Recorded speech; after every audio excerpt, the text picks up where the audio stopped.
So this is my new to me CB1100, 4-cylinder, air-cooled, 88 horsepower.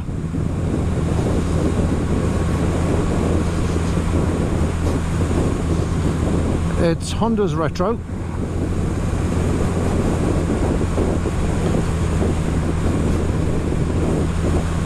And it's typical Honda build quality and the likes of that. Bulletproof engine.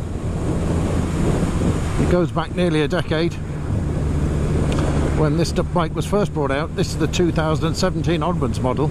It's a 2018 model year.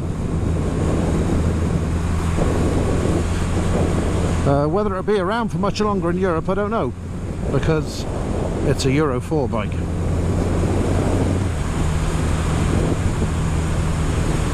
It's a very relaxed type of bike. You can get a shift on if you want to be if you want to use that right hand. At the end of the day, it is only 88 horsepower, but it is an 1140cc engine. But the way of Honda have designed to decided to tune this bike is a very smooth power delivery across its entire rev range, and a kind of decent amount of torque across the rev range. But there's no kick in the pants anywhere in the rev range at all, and that's part of its characteristic. It's goldeny, silkily smooth, and it's not a type of bike to go anywhere in a hurry. If you want to go somewhere in a hurry, you can. I have two other bikes, two other 1200s, and they're both 147 horsepower. But you can't use 147 horsepower on the road. What you do get is a bigger kick in the mid-range, obviously, overtaking, things like that. That's what's missing on this bike. But if you know that of the character of the bike, then you just kind of drive within those limits. And I was on the lookout for a bike that I could just kind of, a simple bike I could just jump on, you know, maybe a little 650 or something like that, you know, go out for a day ride, that sort of thing. And I wasn't too bothered about the brand really,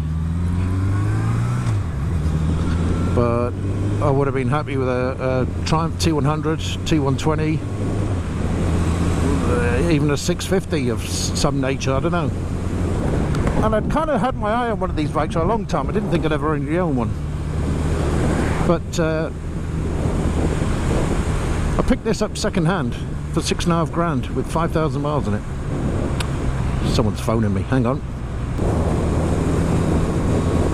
Ah, okay, that was the wife. Had to take that call. Well, so yeah, back to this. I say this is the first impressions ride, but it's not. This is the fourth or fifth time I've ridden it.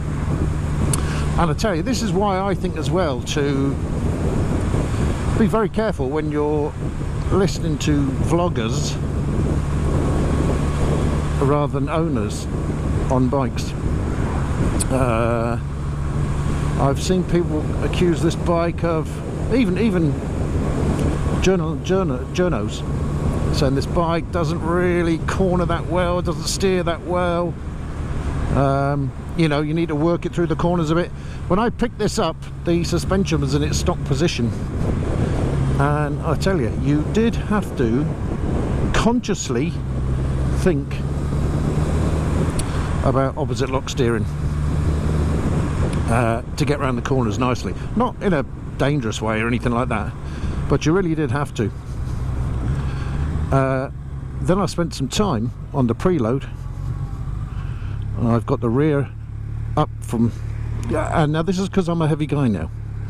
I've got the rear load near max, not on max but near max, and I've dropped the front preload. This has preload adjustment on the front by 1 notch, and I tell you, transform this bike, steers beautifully. And journalists and vloggers, they never bother with any of that shit. and they tell you a characteristic of a bike, and it's not the characteristic of the bike at all.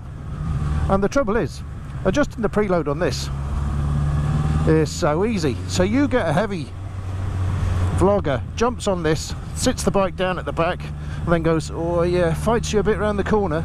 It doesn't. I have this bike effortlessly going around these corners. I'm not applying any opposite lock at all. So that's one. Handling, beautiful. Suspension, well, apart from preload, it's unadjustable, so you're not going to do anything about the firmness or the softness of this suspension. The damping is fixed. It has a shower dual bending valve fork up front. You're not really going to notice much of a difference really. All that means is the change from low speed to high speed damping, they've tried to make that a bit stepless according to their website. I mean, it's great, but I wouldn't say this suspension is soft either. It's conforming and it's fantastic on these back roads here. It really is nice. It's not a great big soft blancmange. It can be, it's just very controlled. So first thing I'd say, it's not a soft blancmange. It's nicely weighted, this suspension. And do you know what? I'm 18 stone, so it's really controlling it well for me. If anyone was going to test this suspension's damping, it's going to be me with my heavy weight. So that's great. So I like the suspension, I like the handling. The engine is dreamy smooth. I mean, there's no surprises. There's no surprises anywhere in the rev range. If you like a bike that gives you a kick in the pants when you twist the throttle, this isn't the one. But I'm not saying that's a negative. I'm just saying this is the characteristic of this engine. And that's all there is to it. You just got to know that. Don't buy this bike without a test drive, that's for sure.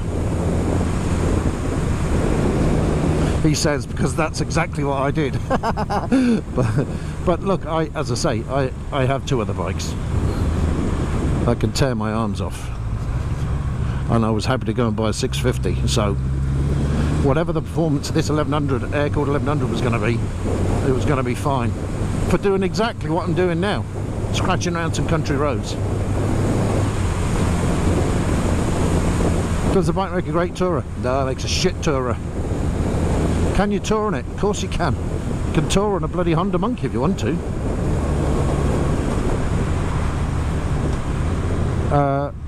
But its max loading capacity isn't that great. I can't remember what it is now, but I'll put it up on the screen.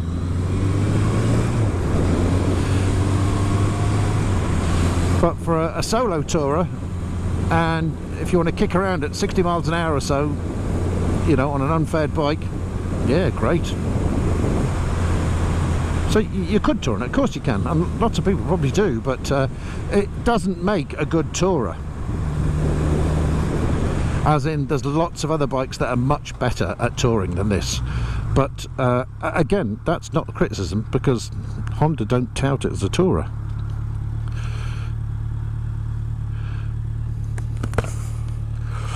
What I like about this bike though is its characteristic, the character of the thing. I meant to turn right there, fuck it.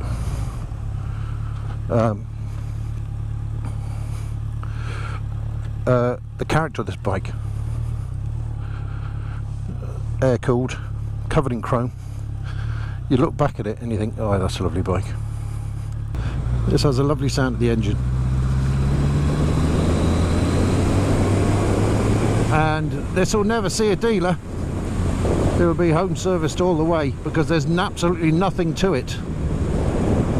Honda don't even ask you to change the oil filter on every oil change, and there's no reason to as well. You're just using the planet's resources. I have a car that doesn't even have an oil filter, so you could just change the oil on this once a year, once every 2 years if you wanted to, really, if it doesn't do an awful lot of mileage.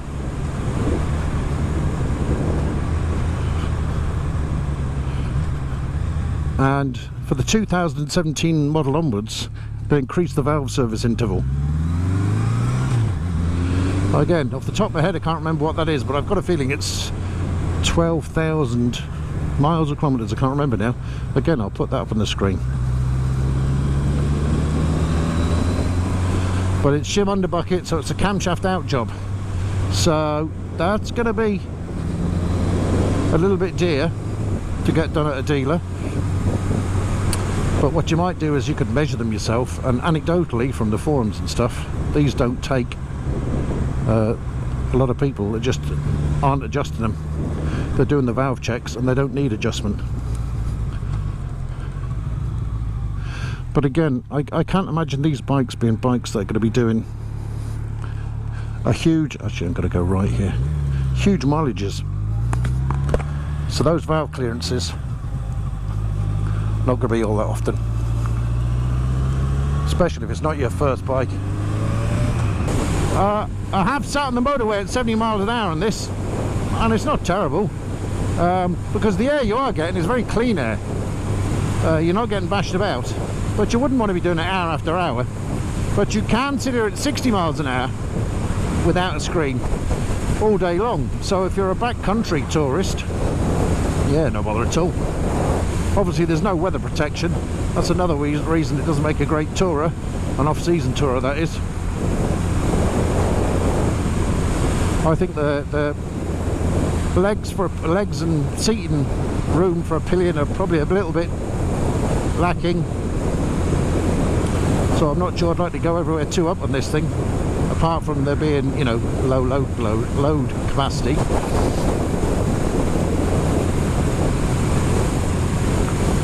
But, you know, that's criticising a bike for something it wasn't built for, to be perfectly honest.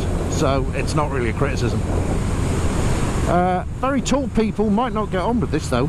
I'm 6 foot, but I have short legs. I'm a 29-inch leg. And my legs are at, I'm beautifully comfortable on this bike. And obviously can easily touch the ground, flat feet on the ground. But someone with a 31, 32, 33-inch leg, I think might find their knees a little bit crampy and a bit of pressure on the hips.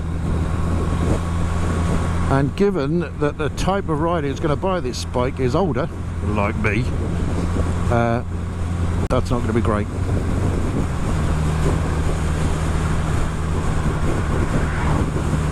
So if you're a tall fellow with long legs, I would definitely test ride this and get a long test ride if you could, if you're ever thinking of buying one.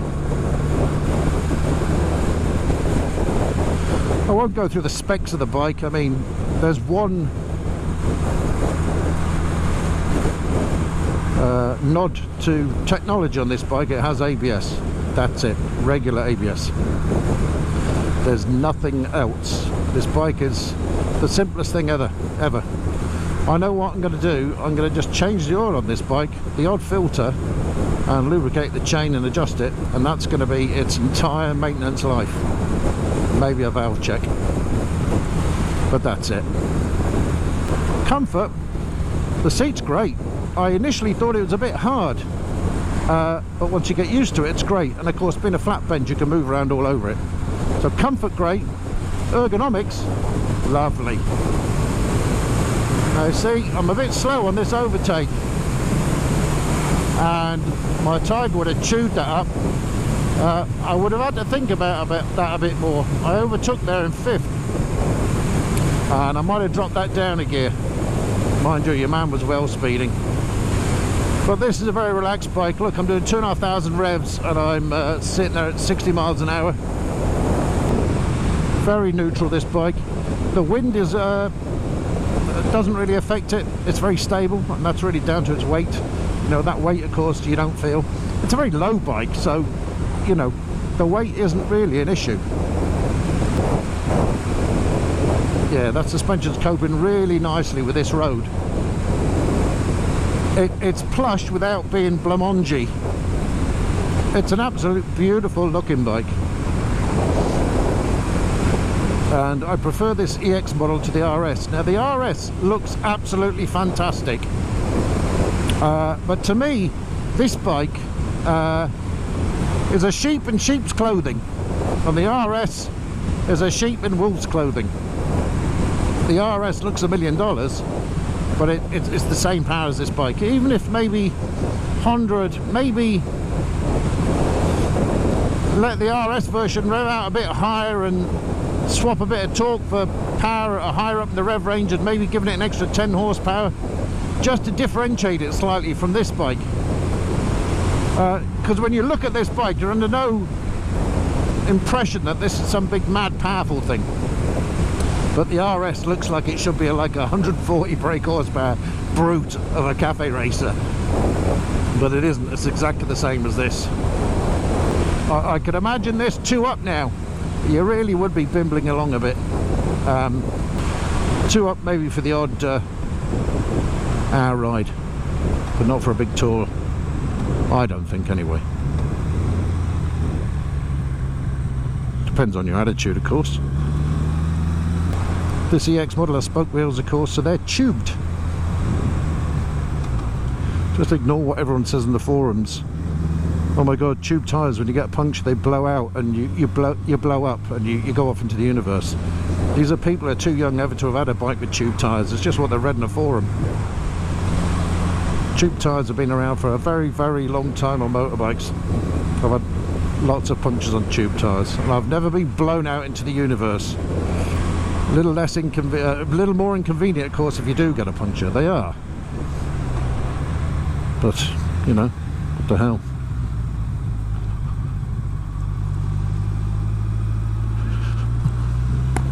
I need a bit of petrol.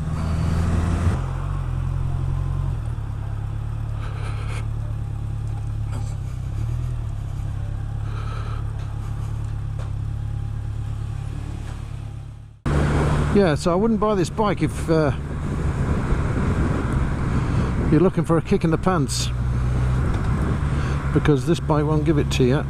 It'll just give you a super smooth 88 horsepower delivery. But the bike makes no apologies for having that amount of power and delivering it in that way. I can't criticise the bike for that, because that's how they've made it. And if you don't like it, you don't have to buy the bike. That's all there is to it. Would I have it as my only bike? Probably not, no. Well, it depends where you are in your life. I mean, if you want a nice bike in the garage to go out for little day rides, or maybe, you know, the odd camping weekend or something, yeah, great. But if you're someone who wants to go and do, you know, 2,000 miles around the Wild Atlantic Way, you know, in 3 or 4 days, there's lots and lots of better bikes to do it on. And you know, you wouldn't pick this as a bike to do it on. So I wouldn't have it as my only bike, because I still want to do those big longer journeys. But I could see myself, you know, at some stage when I stop doing those longer journeys, yeah, this will be fine. You get your motorbike fixed with something like this, nice simple bike, simple engine. Yeah, look, it has a lot of chrome on it. You're thinking, geez, you're going to be polishing that fucking thing more than you're driving it. Not really. You know, modern chrome, it's not that bad. This bike's got 3 years of life on it. Admittedly, only, what, 9,000 kilometres. But it's not a rust bucket.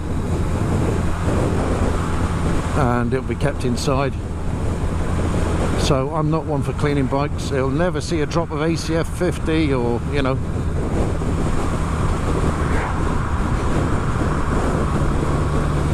They'll be kept clean, that's all. I've got Oxford grips on this. The Honda grips are £400 sterling. Bloody mad price. Plus fitting. You can pick up Oxford grips on any bloody website for about bloody 60-70 euros these days. These are obviously fitted by a dealer, so really nice fit. Some people don't like this controller. It doesn't bother me in the slightest. Now see, I was thinking about doing an overtake there, but you just have to think about it a little bit more on this bike than another litre plus sports bike. Now,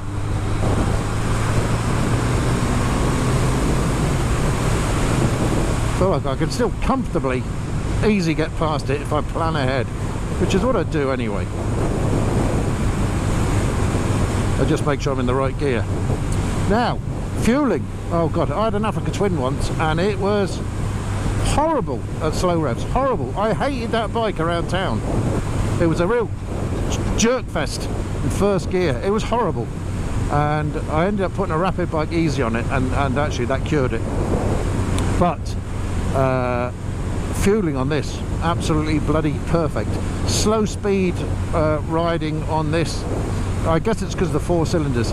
It's just perfect, absolutely perfect. You can pull away at very low revs. It's a slip assist clutch. It's very light. Getting around town, in and out, on and off the clutch, easy. And the fueling is perfect. It's absolutely perfect at slow speeds. There's no jerkiness. I really like that about the bike. You know, the last thing you want, a nice casual ride, and then through town you're bloody jerking away.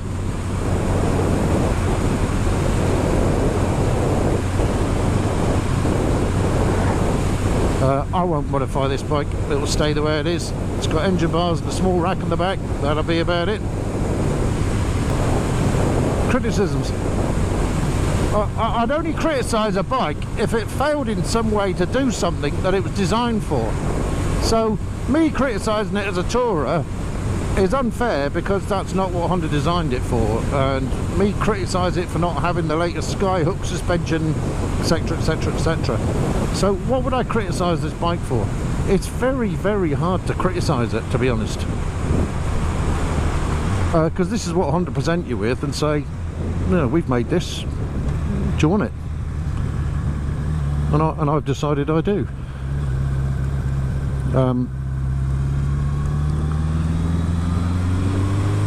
So instead of a criticism, I'd say, well, what might I like on it?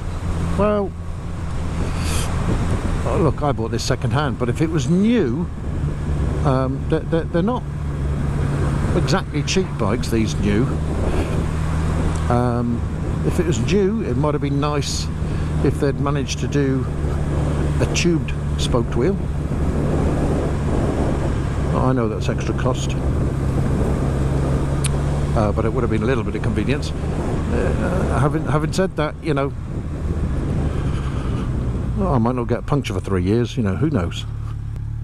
And again, if I didn't like it, I didn't have to buy the bike, so I'll just listen to it ticking over there. What else? Oh yeah, I'm really struggling for criticism, you know, I really am. Jesus, the horn. The first time I blew the horn, I nearly jumped off my fucking seat. This is the best horn I've ever heard on any motorcycle ever.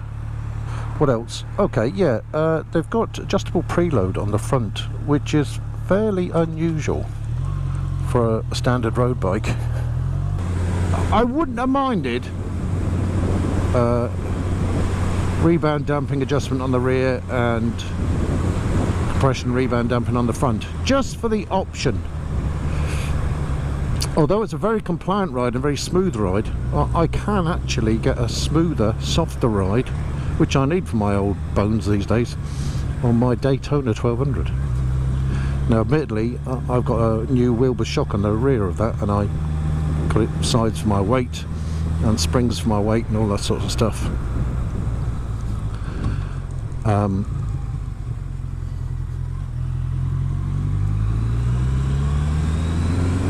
You know, I will say this suspension is brilliant actually, but I wouldn't have minded the option of adjustable suspension, but again, it's not a big deal. It's just because the price of the bike. You wonder how, you know, how expensive it could have been. At the end of the day, it's just a bloody needle,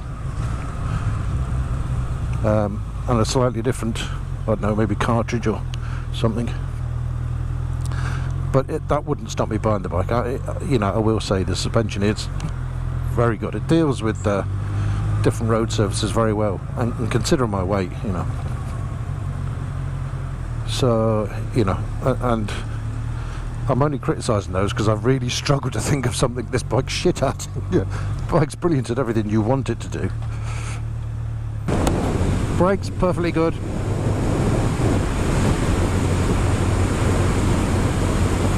For the weight of the bike and the weight of me on them, the front brakes are as good as I could ask for. We don't need anything more. The rear brake is a typical rear brake, you know, it does its job, it complements the front brake,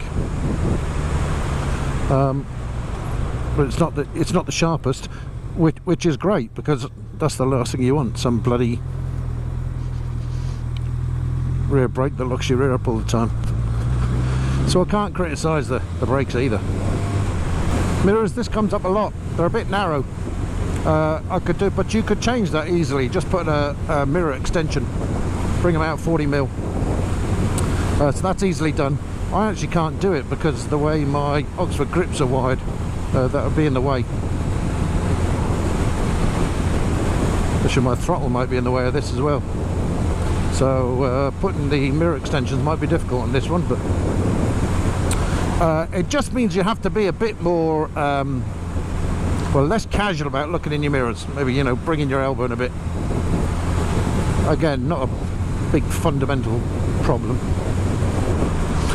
You've got to understand the limitations of the engine, how it delivers its power, and I suspect not many 30-year-olds are going to be looking to buy this bike. I'm just about to nudge. Not quite there yet, but I'm just about to.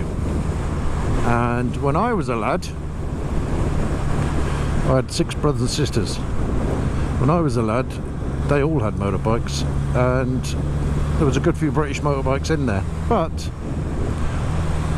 the period motorbike of my youth was actually bikes like this, not Triumphs, which had largely waned by then, you know, in your teenage years. So this is a retro bike to me. Let's pull over by the cemetery and have a look at this thing.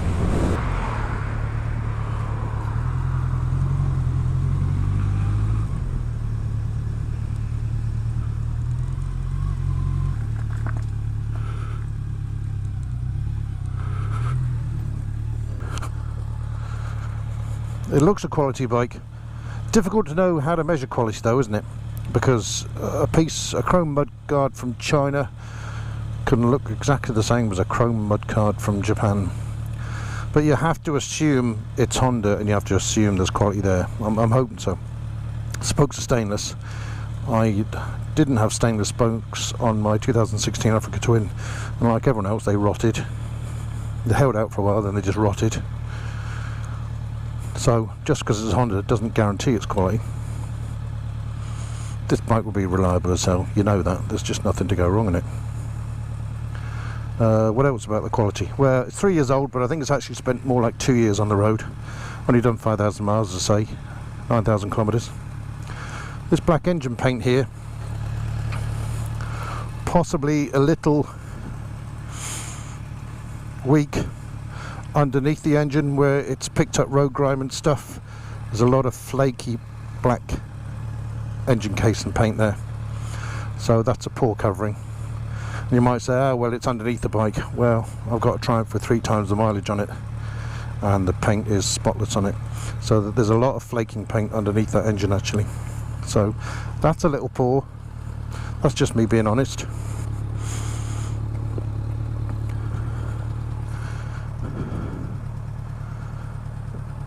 Beautiful looking chrome.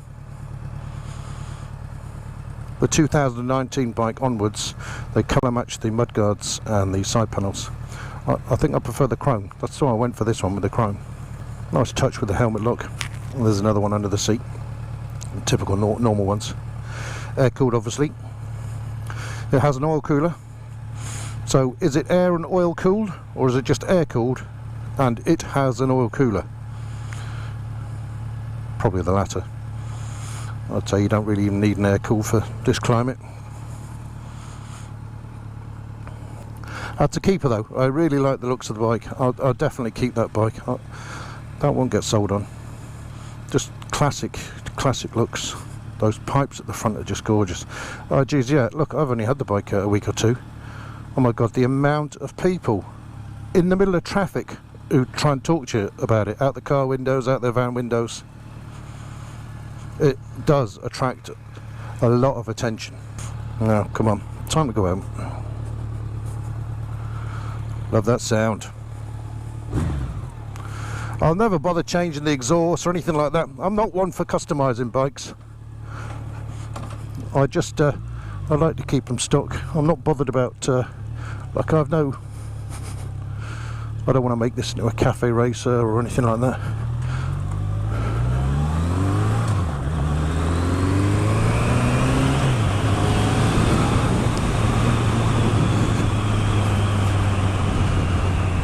Oh, better slow down, don't want to wake the Ted. Well, the clutch action is very nice, I have to say. Pulling away and stuff. Slow speed around town, dead handy. It's a low bike. The weight really isn't an issue on this at all. Yeah, see, it's very happy. Pulling around it in second gear at 1,000 revs. It's very easy around town. Yeah, I could definitely see a lot of people buying this bike without a test drive and saying, shit, I've made a mistake. Thinking they're getting something more powerful. It's just not what the bike is pitched at.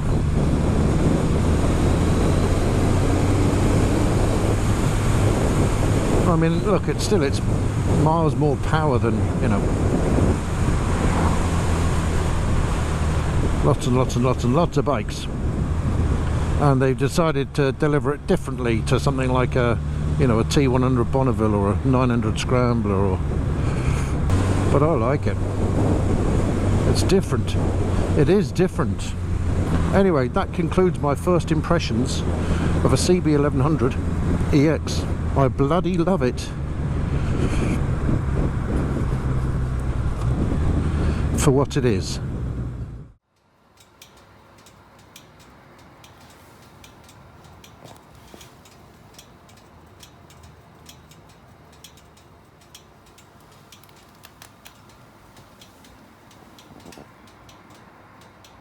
Post-ride cool down.